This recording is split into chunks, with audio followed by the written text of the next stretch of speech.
इस साल कामिका एकादशी और सावन सोमवार के शुभ संयोग के चलते भक्तों को भगवान शिव और भगवान विष्णु दोनों की कृपा एक साथ प्राप्त करने का अवसर मिल रहा है। ज्योतिषों की माने तो इस दिन भगवान शिव को जल अर्पित करना चाहिए और भगवान विष्णु को पीले फल और पीले फूल अर्पित करने से जीवन की सभी परेशानियां दूर होती हैं। धार्मिक मान्यता है कि कामिका एकादशी का व्रत रखने से पापों का नाश होता है और सभी मनोकामनाएं पूरी होती हैं। वहीं सावन सोमवार को शिव चालीसा और कामिका एकादशी के दिन विष्णु चालीसा का पाठ करने से व्यवसाय, कैरियर और निवेश से जुड़ी सभी समस्याओं का समाधान होता है। पौराणिक कथाओं के अनुसार कामिका एकादशी के दिन पूजा पाठ, व्रत और उपवास करने से विष्णु लोक की प्राप्ति होती है।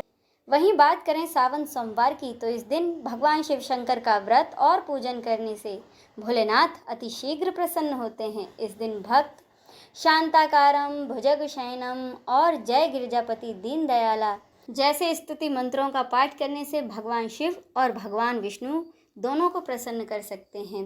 धार्मिक गुरु इस दिन संयम, सेवा और भक्ति का विशेष महत्व बताते हैं।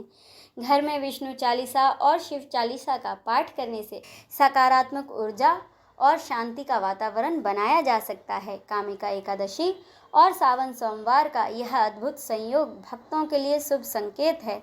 इस पावन अवसर पर व्रत, मंत्र जाप और भगवान शिव और भगवान विष्णु की आराधना से जीवन की सभी बाधाएं दूर होकर जीवन में सुख समृद्धि का मार्ग प्रशस्त होता है। अब सुने कामिका एकादशी की व्रत कथा। कथा के अनुसार एक बार अर्जुन के पूछने पर भगवान श्री कृष्ण ने उन्हें कामिका एकादशी व्रत कथा के बारे में बताया था। भगवान श्री कृष्ण कहते हैं कि हे अर्जुन, मैं श्रावण माह की पवित्र एकादशी की कथा सुनाता हूँ, तुम ध्यान पूर्वक इसका श्रवण करो। एक बार की बात है, इस एकादशी की पावन कथा को भीष्म पितामह ने लोक हित के लिए देव ऋषि नारद से कहा था। एक समय जब नारद जी ने भीष्म पितामह से पूछा कि आज मेरी श्रावण के कृष्ण पक्ष की एकादशी कथा सुनने की इच्छा है, अतः आप इस एकादशी की व्रत कथा विधान सहित सुनाइए। नारद जी की इच्छा को सुनकर भीष्म पितामह ने कहा, हे नारद जी, आपने बड़ा ही सुंदर प्रस्ताव किया है। अब आप बहुत ध्यान पूर्वक इसे श्रवण कीजिए। श्रावण माह के कृष्ण पक्ष की एकादशी का नाम कामिका एकादशी है।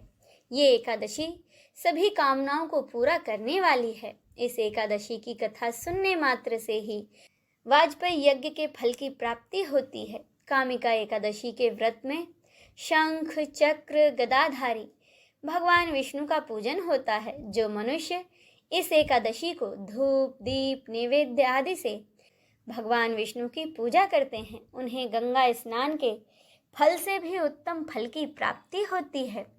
सूर्य ग्रहण और चंद्र ग्रहण में केदार और कुरुक्षेत्र में स्नान करने से जिस पुण्य की प्राप्ति होती है, वही पुण्य कामिका एकादशी के दिन भगवान विष्णु की भक्ति पूर्वक पूजा करने से ही प्राप्त हो जाता है। भगवान विष्णु की श्रावण माह में भक्ति पूर्वक पूजा करने का फल समुद्र और वन सहित पृथ्वी दान करने के फल से भी अधिक होता है। व्यतिपात में गंडकी नदी में स्नान करने से जो फल प्राप्त होता है, वही फल भगवान विष्णु की पूजा करने से इस दिन मिलता है। संसार में भगवान विष्णु की पूजा का फल सबसे ज्यादा माना जाता है। अतः भक्ति पूर्वक भगवान विष्णु की पूजा ना बन सके तो श्रावण माह के कृष्ण पक्ष की कामिका एकादशी का व्रत तो अवश्य ही करना चाहिए। आभूषणों से युक्त बछड़ा सहित गौदान करने से जो फल प्राप्त होता है, वही फल कामिका एकादशी के व्रत करने मात्र से मिलता है। जो उत्तम द्विज श्रावण माह के कृष्ण पक्ष की कामिका एकादशी का व्रत करते हैं तथा भगवान विष्णु का भक्ति पूर्वक पूजन करते हैं, उनसे सभी देव, नाग, किन्नर, पितृ आदि की पूजा हो जाती है। इसीलिए पाप से डरने वाले व्यक्तियों को विधि विधान सहित इस व्रत को करना चाहिए। संसार सागर तथा पापों में फंसे हुए मनुष्यों को इनसे मुक्ति के लिए कामिका एकादशी का व्रत अवश्य ही करना चाहिए। कामिका एकादशी के व्रत से सभी प्रकार के पाप नष्ट हो जाते हैं और संसार में इससे अधिक पापों को नष्ट करने वाला कोई उत्तम उपाय नहीं है। हे नारद जी, स्वयं भगवान ने अपने मुख से कहा है कि मनुष्यों को अध्यात्म विद्या से जो फल प्राप्त होता है उससे अधिक फल कामिका एकादशी का व्रत करने मात्र से मिल जाता है। इस व्रत के करने से मनुष्य को न यमराज के दर्शन होते हैं और न ही नरक के कष्ट भोगने पड़ते हैं। वह तो स्वर्ग का अधिकारी बन जाता है। जो मनुष्य इस दिन तुलसी दल से भक्ति पूर्वक भगवान विष्णु का पूजन करते हैं वे इस संसार सागर में रहते हुए भी इस प्रकार अलग रहते हैं जिस प्रकार कमल का फूल जल में रहता हुआ भी जल से अलग रहता है। तुलसी दल से भगवान श्री हरि का पूजन करने का फल 1 बार स्वर्ण और 4 बार चांदी के दान के फल के बराबर है। भगवान विष्णु रत्न मोती मणि आदि आभूषणों की अपेक्षा तुलसी दल से अधिक प्रसन्न होते हैं। जो मनुष्य प्रभु का तुलसी दल से पूजन करते हैं उनके सभी पाप नष्ट हो जाते हैं। हे नारद जी, मैं भगवान की अति प्रिय श्री तुलसी जी को प्रणाम करता हूँ। तुलसी जी के दर्शन मात्र से मनुष्य के सभी पाप नष्ट हो जाते हैं और शरीर के स्पर्श मात्र से मनुष्य पवित्र हो जाता है। तुलसी को जल से स्नान कराने से मनुष्य के सभी यम यातनाएं नष्ट हो जाती हैं। जो मनुष्य तुलसी जी को भक्ति पूर्वक भगवान के श्री चरण कमलों में अर्पित करता है उसे मुक्ति मिलती है। इसीलिए इस कामिका एकादशी की रात्रि को जो मनुष्य जागरण करते हैं और दीप दान करते हैं उनके पुण्यों को लिखने में चित्रगुप्त भी असमर्थ हैं।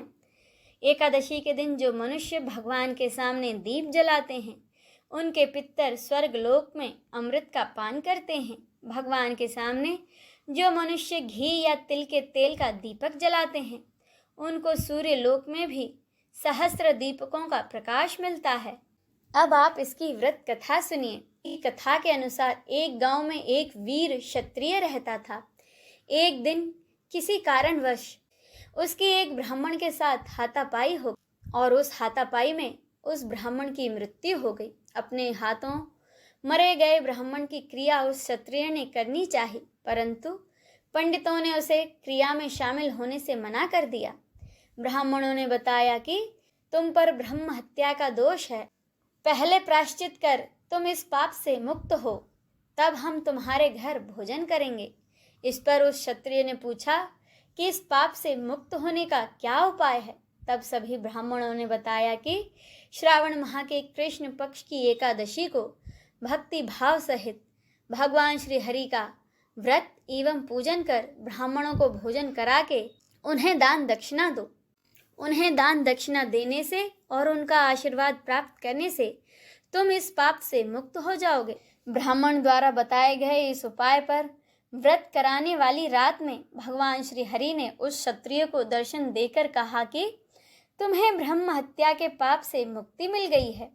जब ब्राह्मणों द्वारा बताई हुई विधि से उस क्षत्रिय ने कामिका एकादशी का व्रत किया तो उस दिन रात में भगवान श्री हरि ने उस क्षत्रिय को दर्शन देकर कहा कि तुम्हें ब्रह्म हत्या के पाप से मुक्ति मिल गई है।